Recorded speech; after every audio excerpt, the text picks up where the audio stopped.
Выращиваем две грядки низкорослых томатов. До сегодняшнего дня с ними все было отлично.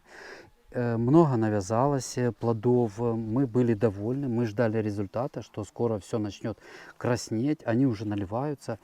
В общем, ничего не вызывало у нас таких опасений. Провели профилактическую обработку квадрисом около месяца назад. Растения были чистые до сегодняшнего дня. И смотрите, что сегодня я обнаружил. Вот такие пятнышки. Похожи на проявление двух видов болезней. На альтернариоз и на фитофтороз начальной стадии. Поэтому нужно работать препаратом, который будет помогать от двух этих заболеваний. Смотрите, вот внешнее проявление. Это на внешней стороне листа. Видите, вот такие бурые пятнышки. Сначала желтые, потом некротизация происходит в внутренней части, вот подсохшие уже, видите, они уже подсыхают. Это уже они, ткани полностью поражены. И вот нижняя часть.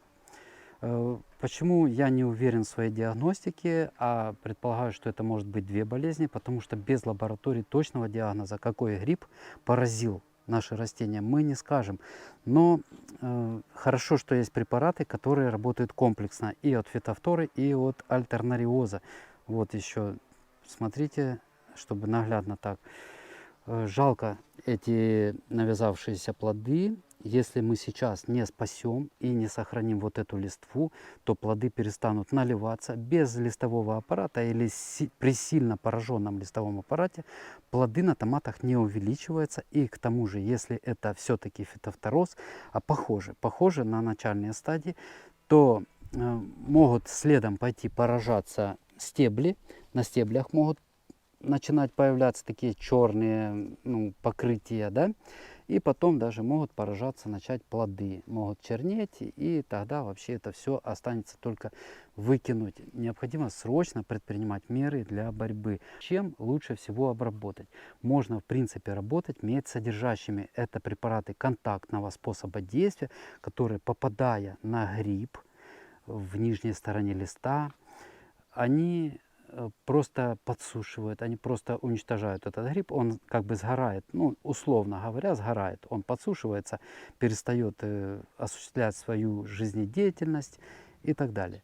Но контактный препарат, в чем его минус? В том, что он может легко смыться с листа.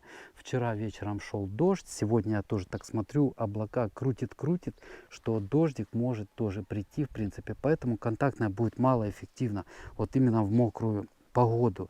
Будем работать сегодня квадрисом. Мы уже работали им в качестве профилактики, работали дважды. Последний раз приблизительно месяц назад. До сегодняшнего дня растения были очень хорошо защищены, но вот видите, профилактика тоже, она может оттянуть болезнь, может ее вообще не допустить, но иногда для болезни складываются такие идеальные условия, что никакая профилактическая обработка распространения вспышкообразной болезни не удерживает. Итак, обрабатывать я буду квадрисом. Работать будем раз в 4 дня. Это будет серия обработок. Одной, к сожалению, уже тут не остановить. Болячку эту не остановить одной обработкой, поэтому мы сейчас обработаем квадрисом и обработаем еще через 4 дня. Более сильный препарат Ридомил Голд. Смотрите сами, может быть у вас сильнее поражение, так есть смысл все-таки тогда поработать Ридомилом. Если будете использовать квадрис, 6 мл на 5 литров воды, не на 10, а на 5 литров.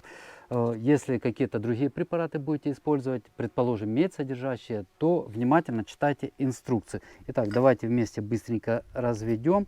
Лучше всего разводить, конечно же, в отдельной какой-то емкости для начала. Все это разбавлять отдельно и потом уже заливать в опрыскиватель. Мы используем литровую баночку, потому что надо отмерить как можно точнее. Еще я буду добавлять, обязательно мы добавляем прилипатель. Прилипатель повышает эффективность и лучше удерживает. Даже если пойдет дождик, допустим, через пару часов, то прилипатель гораздо лучше будет удерживать препарат наверху. 4 литра. Ну и еще я добавлю немножко калийного плантафола. Именно калийный плантафол сейчас поможет побыстрее ускорить укрупнение плодов. Плодов навязалось много, пока листья зеленые, пока мало пораженных листьев. Вот нужно поспособствовать именно калийным удобрениям, нанесенным на лист, скорее ускорить налив плодов. На 10 литров обычный пакетик плантафола с формулой 5-15-45, ну, значит, пол пакетика приблизительно мы отделяем. Вот так. Ничего страшного, если немножко больше, ничего страшного, если немножко меньше. Все, приготовили раствор. Давайте обработаем. Желательно, чтобы не было ветра, очень желательно. Но, к сожалению, у нас сейчас все дни ветреные, поэтому приходится работать при той погоде, которая есть. Вот, друзья, если увидели такие проявления, обязательно поработайте, обязательно попытайтесь предпринять все доступные нам меры по спасению томатов. На этом видео закончу. Спасибо за внимание. Всем здоровых растений, здоровья вам. Всего вам доброго.